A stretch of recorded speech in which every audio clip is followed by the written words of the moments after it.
샬롬, 주님의 이름으로 인사드립니다. 9월에는 태풍으로 인한 피해가 있었습니다. 태풍으로 인한 피해 속에서도 희망을 잃지 않는 우리나라 국민의 모습을 보았습니다. 수해 복구가 잘 이루어지고 수재민들의 평안한 일상생활로 돌아오기를 기도합니다.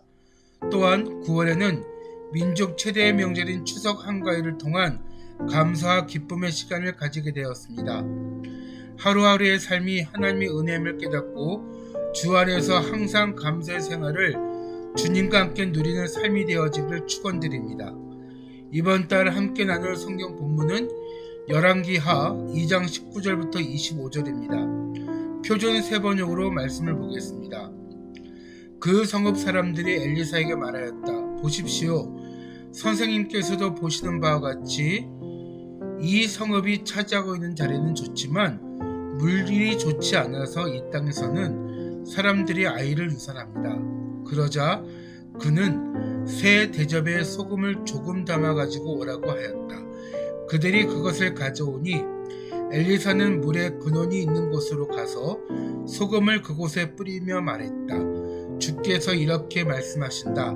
내가 이 물을 맑게 고쳐 놓았으니 다시는 이곳에서 사람들이 물 때문에 죽거나 유산하는 일이 없을 것이다.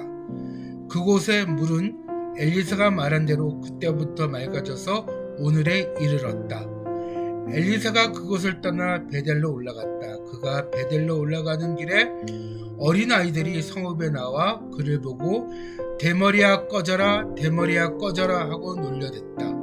엘리사는 돌아서서 그들을 보고 주의 이름으로 저주하였다. 그러자 곧 2마리의 곰이 숲에서 나와서 42명이나 되는 아이들을 찢어 죽였다. 엘리사는 그곳을 떠나 갈멜산으로 갔다가 거기에서 다시 사마리아로 돌아갔다. 아멘. 설교 제목은 엘리사의 첫 번째 기적입니다. 본문에 들어가기 전에 2장 전체를 먼저 보겠습니다. 엘리야는 자신의 사명이 거의 끝나고 있음을 알게 되었습니다. 조용히 그동안 했던 사역을 돌아보며 정리하고자 합니다. 그런데 엘리사는 엘리야와 동행하겠다고 합니다. 2장 1절과 2절 말씀을 보겠습니다.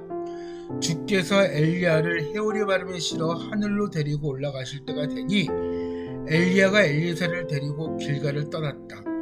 길을 가다가 엘리야가 엘리사에게 말하였다. 나는 주의 분부대로 베델로 가야 한다. 그러나 너는 여기에 남아있거라. 그러나 엘리사는 주께서 살아계신가 스승께서 살아계심을 두고 맹세합니다. 나는 결코 스승님을 떠나지 않겠습니다. 하고 말하였다. 그리하여 그들은 함께 베델까지 내려갔다.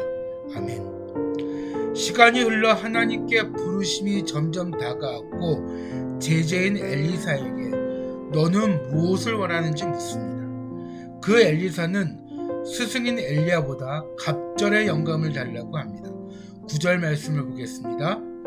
요단강 맞은쪽에 이르러 엘리야가 엘리사에게 말하였다. 주께서 나를 데려가시기 전에 내가 네게 어떻게 해주기를 바라느냐. 엘리사는 엘리야에게 스승님이 가지고 계신 능력을 갑절로 받기를 원합니다. 하고 대답하였다. 아멘. 본문으로 돌아가겠습니다. 갑절의 영감을 구한 엘리사는 한 성읍으로 향합니다. 그 성읍의 물은 오염되어 아이를 유산시키고 그 마을 사람들의 건강을 위협하였습니다. 엘리사는 이렇게 명령을 내립니다. 첫째, 소금을 준비하라고 합니다. 우리는 소금의 역할에 대하여 주안점을 둡니다. 소금이 해독작용을 했을 것이라고 접근합니다. 그러나 소금은 상징입니다. 단물을 내는 셈인데 소금을 가져간 것을 기억하시기 바랍니다. 엘리사는 하나님이 주신 지혜로 소금을 준비시켰고 그리고 그물에 소금을 조금씩 뿌립니다. 둘째, 물의 근원으로 올라갔습니다. 하류에 있는 물을 우리가 사용하니 하류 부분을 소독하는 어리석은 일을 하는 사람은 없을 것입니다. 엘리사는 물의 근원지로 올라갔습니다. 그리고 주님의 말씀을 전합니다. 더 이상 물로 인한 유산은 없을 것이다 라고 선포합니다. 이 말씀을 우리의 삶에 적용해 보겠습니다. 우리가 겪는 어려운 문제가 있으면 눈에 보이는 것만 해결할 것이 아니라 시간이 걸리고 힘들더라도 문제의 근원을 주님이 주시는 지혜로 해결하는 것이 우선순위임을 명심하시기 바랍니다. 갑절의 영감을 받은 엘리사의 첫 번째 기적은 이렇게 이루어집니다. 사랑하는 지체 여러분, 잠시 다음 세대와 다른 세대를 한번 생각해 보겠습니다. 엘리사는 다음 세대입니다. 하나님께서 스승 엘리야에게 역사하신 것을 직접 보았기에 엘리사는 당당하게 갑절의 영감을 주옵소서라고 외쳤습니다. 그러나 다른 세대는 다릅니다. 다른 세대는 체험하지도 못하고 구전이나 글로만 접했기에 열정이 없습니다. 은혜에 대해 무덤덤합니다. 지금 우리 젊은이들이 대부분 여기에 해당됩니다. 믿음의 선배로서 우리 젊은이들이 다음 세대 역할을 감당하기 위해서 현장에서 일하시는 하나님을 체험하고 누릴 수 있도록 잘 인도해야 할 것입니다. 마지막입니다. 23절과 24절을 보겠습니다. 엘리사가 그곳을 떠나 베델로 올라갔다. 그가 베델로 올라가는 길에 어린아이들이 성읍에서 나와 그를 보고 대머리야 꺼져라 대머리야 꺼져라 하고 놀려댔습니다. 엘리사는 돌아서서 그들을 보고 주의 이름으로 저주하였다. 그러자 곧 두 마리의 곰이 숲에서 나와 42명이나 되는 아이들을 찢어 죽였다. 아멘. 이 구절을 읽으시면서 어떤 느낌을 들으셨습니까? 어린아이들이 놀렸다고 곰을 보내어 찢어 죽였다고 합니다. 잔인한 하나님이라고 말할 수 있습니다.